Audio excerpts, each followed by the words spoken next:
Tukiwa tumeendelea kusalia hapa sehemu maalum ya kuhifadhia maiti baada ya kupata taarifa za kifo cha MC Pilipili, tumeweza kuzungumza na Prophet Richard ambaye amefanya naye kazi kwa karibu kabisa marehemu MC Pilipili. Naye anazungumza zaidi kuhusiana na kifo cha MC Pilipili. Pilipili kwanza mimi ni mdogo wangu. Mdogo wangu kabisa, kwa sababu kwanza nimesoma naye shule. Tunasoma wote Tanga chuo cha walimu.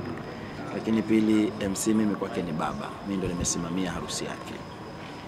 Kwa hiyo ni mdogo wangu, ni mtu wangu wa karibu, na kwa kweli nimeumia kwa tukio hili ambalo limetokea.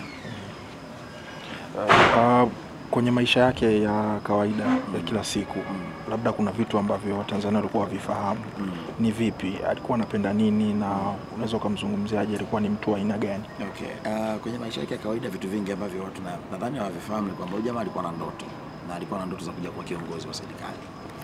Amepambana sana kutimiza hiyo ndoto yake ya kuwa kiongozi wa serikali, japo alikuwa haiweki sana public. Ni kitu ambacho amekuwa kikificha sana, kutamani kuja kuwa mbunge, kutamani kuja kuwa diwani, kutamani kuja kuwa mtu fulani ambaye ana wadhifa fulani wa kiserikali.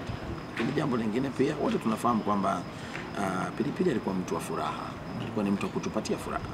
Alikuwa anaipa furaha nchi nzima, kwa sababu kwanza alikuwa ni moja kati ya comedians wakubwa wa kwanza kwenye nchi yetu kuibua vijana wengi sana katika eneo hilo la comedy. Lakini pia wote tunafahamu kwamba Pilipili amekuwa the king MC. Yeye ndiye amekuwa MC bora ambaye amesafiri nafikiri kuliko MC wengine nchi nzima, na amezalisha MC wengi sana kujua kwamba kwenye tasnia ya UMC unaweza kuwa mtu bora ukafanikiwa. Hivyo ndivyo ambavyo naweza nikamweleza ujamaa. Lakini pia tunasikitika kuona kwamba kifo chake kimekuwa ni cha ghafla sana na hakuna mtu ambaye ametegemea.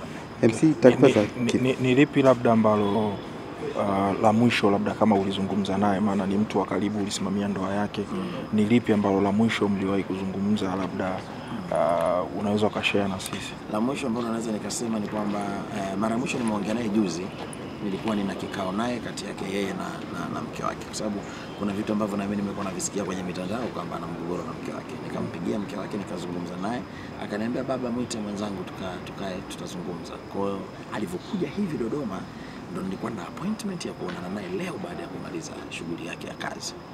Kwa hiyo kwa kweli nasikitika kwa sababu sijakamilisha lile la kuzungumza naye pamoja na mke wake.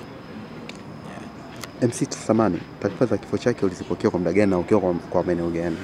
Mimi taarifa zake za kifo nimezipata nikiwa kanisani. Najua nimekuwepo kanisani mpaka saa 12 jioni. Kwa hiyo kuna mdogo wangu yuko Dar es Salaam, yeye ameona kwenye ngazo nadhani. Akanipigia simu akaniambia nasikia MC Pilipili amefariki. Mimi sikuamini.